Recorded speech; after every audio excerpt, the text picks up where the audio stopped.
ارشاد فرمایا جو مجھ پر درود پڑھنا بھول گیا وہ جنت کا راستہ بھول گیا.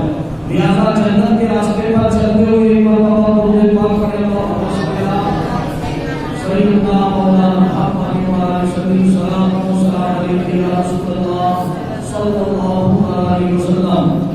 محترم قبلہ قاضی صاحب اور تمام ائمہ مساجد کی سرپرستی میں آپ نے اس محفل میلاد پاک کو منعقد کیا ہے، لیکن آپ سے گزارش میں کروں گا تمام عوام و خواص سے کہ محفل میلاد کا جو مہینہ ہے تو کم سے کم ہمیں کام کریں کہ کوئی نہ کوئی کتاب سیرت نبی پر ہم مطالعہ ضرور کریں.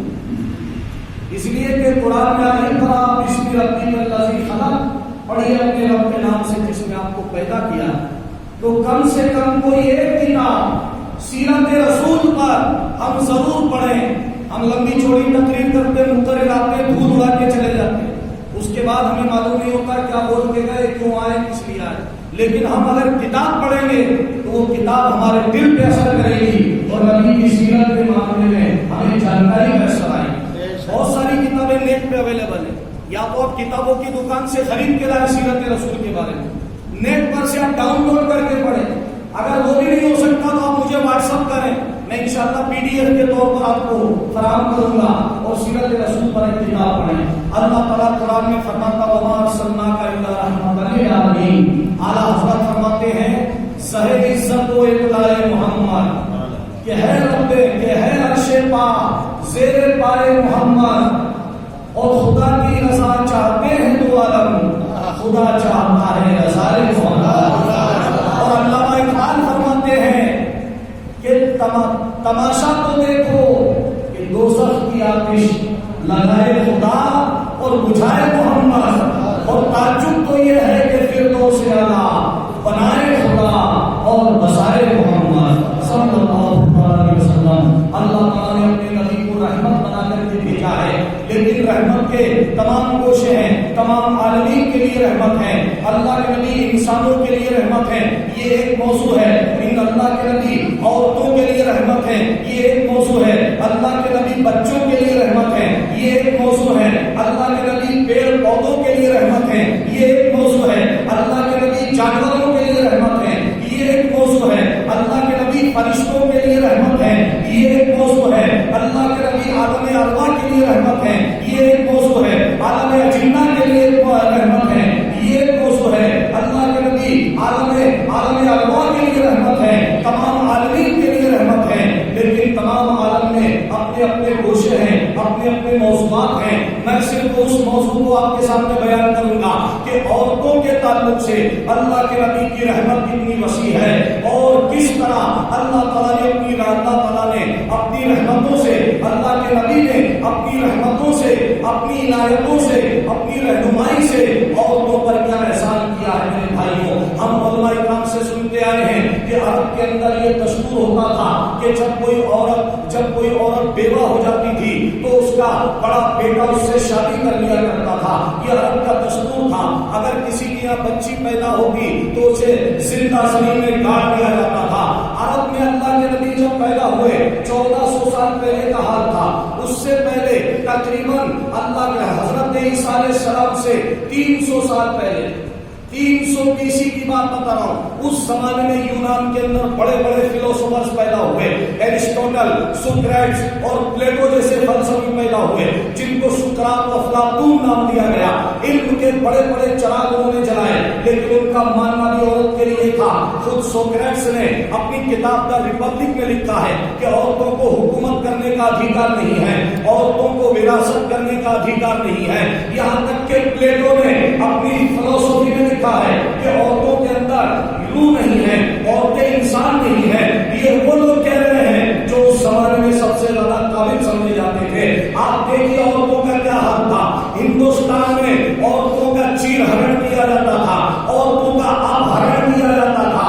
آپ یہ بات جانتے ہیں، جو ہندو فلسفی سے اور ہندو مائتھولوجی سے واقف ہے وہ اس بات کو اچھی طرح جانتے ہوں گے. میں تفصیل میں جانا نہیں چاہتا، صرف اشارہ کر دینا چاہتا ہوں کہ ہندوستان میں عورتوں کا چیر ہرن کیا جاتا تھا، جوئے میں داؤ پہ لگایا جاتا تھا. ایک عورت سے 5 مرد شادی کیا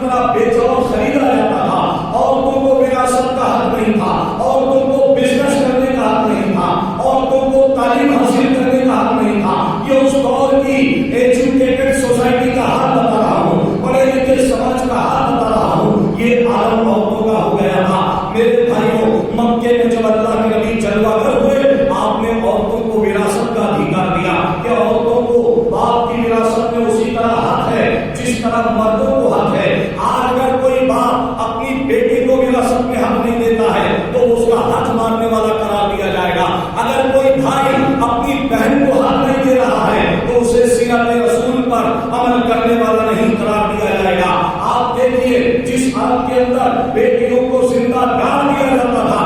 اس عرب کے اندر جب فاطمہ اللہ کے نبی کی بیٹی اللہ کے نبی سے ملنے آتی تھی تو اللہ کے نبی اللہ اکبر جن کی تعظیم میں قیامت تک فرشتے کھڑے ہوں, جن کی تعظیم میں مسجد اقصی میں معراج کی شب 1,24,000 انبیاء کھڑے ہوں, وہ نبی جب فاطمہ ان کی بیٹی ملنے آتی تھی تو نبی ان کے استقبال کے لیے کھڑے ہو جاتے تھے اور فاطمہ کے پیشانی پر بوسہ لیتے اور اپنی جگہ پر بٹھاتے تھے. یہ احترام صحابہ اکرام جب دیکھتے تھے, اس سماج میں یہ احترام دیا جا رہا ہے جس سماج میں بیٹی کا باپ بننا ایک کلنک سمجھا جاتا تھا, بیٹی کو بوجھ سمجھا جاتا تھا. میرے بھائی اور بزرگوں, آج جو بیٹی بچاؤ کی بات ہو رہی ہے, آج بیٹی پڑھاؤ کی بات ہو رہی ہے, آج بیٹیوں کے لیے گورنمنٹ اسکیم کی بات ہو رہی ہے, آج دھن یوجنا کی بات ہو رہی ہے, تو اس نظام کے بانی محمد رسول اللہ ہے اور اس نظام کو بچانے والا حسین ابن رسول اللہ ہے. حسین ابن رسول اللہ ہے. جب اس نظام پہ آ چاہی تو امام حسین نے اسے بچایا تھا. اب آپ اندازہ فرمائیں کہ بیٹیوں کے تعلق سے کتنا بڑا احسان کیا اللہ کے رسول نے. بیٹیوں کو وراثت کا حق دیا, بیٹیوں کو تعلیم پانے کا حق دیا. آپ دیکھیے کہ عرب کے اندر اللہ کے نبی نے جس عورت سے نکاح فرمایا, بیواؤں کی شادی منحوس سمجھا جاتا تھا. آج ہندوستان میں متھرا کے پاس شہر ورنداون, وہاں پر بیواؤں کی زندگی دیکھیے آپ, دم توڑنے والی زندگی ہے. لیکن اللہ کے نبی کی عمر کتنی تھی؟ 25 سال. 25 برس کا نوجوان شادی کرنے کے لیے اگر کسی لڑکی کو پسند کرتا ہے تو 40 سال کی بیوہ کو پسند کرتا ہے, بیوہ کو پسند کرتا ہے. حضرت خدیجہ الکبریٰ جو کہ آپ سے پہلے 2 نکاح ہو چکے تھے اور بیوہ تھی, عرب کے شرفائے قریش میں ایک باعزت قبیلے کی فرد تھی. حضرت خدیجہ سے آپ نے نکاح فرمایا اور حضرت خدیجہ نے اس کے بعد بھی اپنے بزنس کو جاری رکھا. اس سے یہ معلوم ہوتا ہے کہ اسلام عورتوں کو بزنس کرنے کا حق بھی دیتا ہے. اب آپ دیکھیے حضرت عائشہ صدیقہ ایک جنگ میں گئی, جنگ جمل کے اندر تو کمانڈر بن کے گئی. اسلام عورت کو فوج کی کمانڈر بننے کا ادھیکار دیتا ہے. اللہ کے نبی نے فرمایا کہ علم کا سیکھنا ہر مرد, عورت اور مسلمان پر فرض ہے. یہ نہیں فرمایا صرف مردوں پہ فرض ہے بلکہ عورتوں پر بھی فرض رکھا. اسلام سے پہلے عورت اور مرد میں بھید بھاؤ چلا رہا تھا, عورت کو دوسرے درجے کا سمجھا جاتا تھا, عورت سے سوتیلا ویوہار کیا جاتا تھا, عورت کو اپنے باپ کی جاگیر سمجھا جاتا تھا. لیکن اس نبی نے آ کر عورت کو رائٹس دیا, ویمن امپاورمنٹ دیا اور مہیلا ادھیکار دیا اور اس عورت کو فاطمہ کا درجہ بتایا. جس اسلام کو آج حجاب کے تعلق سے, 3 طلاق کے تعلق سے, آج عورتوں کے تعلق سے جس اسلام پر نشانہ دیا جاتا ہے, اس اسلام نے عورت کو بیٹی ہے تو رحمت کا درجہ دیا ہے, عورت اگر بیوی ہے تو نعمت کا درجہ دیا ہے, عورت اگر بہن ہے تو برکت کا درجہ دیا ہے, عورت اگر ماں ہے تو اس کے قدموں میں جنت کا درجہ دیا ہے. آپ دیکھیے کہ عورت کو کیا مقام عطا فرمایا. اب آپ دیکھیے ایک واقعہ تاریخ اسلام کا سیرت کی کتابوں میں آتا ہے کہ سرکار عالم صلی اللہ علیہ وسلم, تھوڑا سا بھائی کی آواز کم کر دے بھائی, سرکار عالم صلی اللہ علیہ وسلم کے دور میں ایک واقعہ پیش آیا. سرکار عالم صلی اللہ علیہ وسلم کی بارگاہ میں ایک شخص آیا. آپ مسجد نبوی میں تشریف فرما تھے, تمام صحابہ اکرام آپ کے سامنے موجود تھے. ایک شخص بڑا پریشان حال آیا, اس کے کپڑے گرد آلود تھے, بال بکھرے ہوئے تھے اور وہ روتا ہوا سرکار کے پاس آیا. یا رسول اللہ, یا اللہ تعالیٰ میری توبہ قبول کر لے گا, میں بہت بڑا گنہگار ہوں. کہا کہ یہ تو بتا تو نے گناہ کیا کیا ہے. اس نے اپنی داستان سنانا شروع کی. یا رسول اللہ, اللہ تعالیٰ نے مجھے ایک کے بعد ایک متعدد بیٹیوں سے نوازا, لیکن ہر بیٹی کو میں زندہ زمین میں گاڑ دیا گیا. کئی بیٹیوں کو میں نے زندہ زمین میں گاڑ دیا. لیکن ایک بار میں سفر میں تھا, سفر کی حالت میں میرے گھر میں بیٹی کا جنم ہوا. میری بیوی نے مجھے نہیں بتایا کہ کہیں ایسا نہ ہو کہ میں اسے بھی زندہ کر دوں. میری بیوی کو اس سے محبت تھی. وہ بچی پڑوس کی بچی کہہ کر کے وہ میرے گھر میں, میری بیوی نے مجھ سے بات چھپائی. جب میں گھر میں جاتا ایک چھوٹی بچی کھیلنے آتی, میری بیوی کہتی یہ پڑوسی کی بچی ہے, پڑوس میں رہتی ہے. وہ بچی کھیلنے آتی, میں اس کے ساتھ کھیلا کرتا تھا. مجھے اس بچی سے محبت ہو گئی. وہ بچی جب تک نہ آتی مجھے چین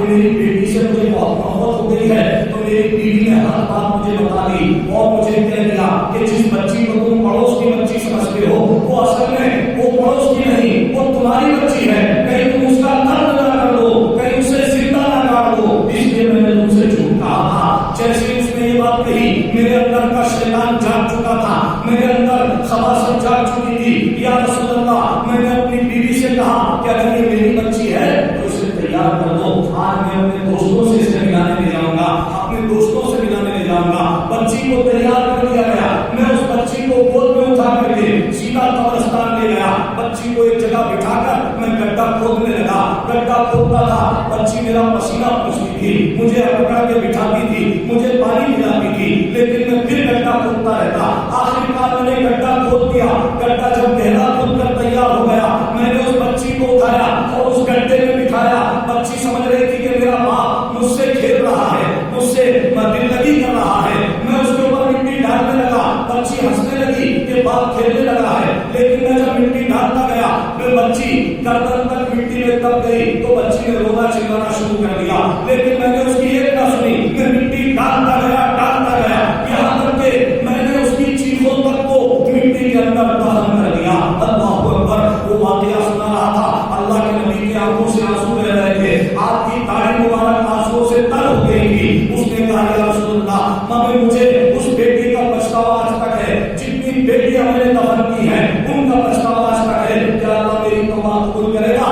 اللہ کے رسول نے فرمایا اگر تو اپنے گناہوں سے تائب ہو، اللہ کی رحمت اتنی بڑی ہے، تیرے گناہ چاہے جتنے ہوں لیکن اللہ کی رحمت سے بڑھ کر نہیں ہے، اللہ کی رحمت اس سے بھی بڑی ہے۔ اور آپ نے فرمایا کہ جس نے ایک بیٹی کی پرورش کی یا دو بیٹی کی پرورش کی، وہ میرے ساتھ جنت میں اس طرح رہے گا جیسے ایک ہاتھ میں دو انگلیاں رہتی ہیں۔ سبحان اللہ۔ نعرہ تکبیر، نعرہ رسالت، جشن عید میلاد النبی، علماء اہل سنت، ایک ہاتھ میں دو انگلیاں رہتی ہو، اتنی قریب فرمایا کہ جنت میں بیٹیوں کے ماں باپ میرے اتنے قریب رہیں گے جتنا کہ دو انگلیاں رہتی ہے۔ مبارک ہو بیٹیوں کے ماں باپ کو، مبارک ہو بیٹیوں کی پرورش کرنے والوں کو، مبارک ہو جب کسی کے گھر میں بیٹی جنم لیتی ہے، اور جنم لیتی ہے تو اللہ کے رسول فرماتے ہیں کہ اللہ تعالیٰ آسمان سے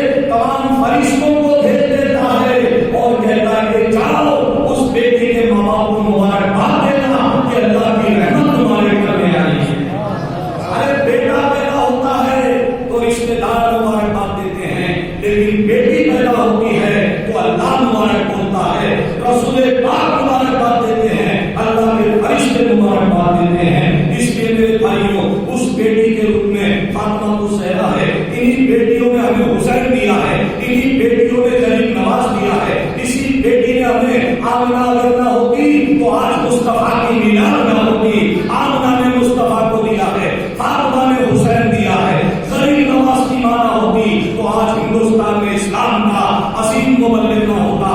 اس لیے آج ہم اپنی بیٹیوں کو حق دیں، اپنی بیٹیوں کے ساتھ اچھا سلوک کریں، ان کو محبت سے پڑھائیں۔ اللہ کے رسول نے فرمایا کہ جس باپ نے دنیا میں بیٹیوں کے لیے تکلیف اٹھائی، کل قیامت میں جہنم کے سامنے بیٹیاں ڈھال بن جائیں گی۔ کیا بن جائیں گی؟ ڈھال بن جائیں گی۔ جہنم کی آگ بچیوں کے ماں باپ کو چھو نہیں سکتی کیونکہ ان کی بیٹیاں اس کی ڈھال بن جائیں گی۔ اللہ تعالیٰ سے دعا ہے مولا کریم ہمیں بیٹیوں کا حقوق ادا کرنے کی توفیق عطا فرمائے، اور نبی کی سیرت کے تعلق سے ہمیں کتابوں کا مطالعہ کرنے کی توفیق عطا فرمائے۔ کم سے کم ایک کتاب سیرت رسول پر یہ اپنا مشن بنا لیا۔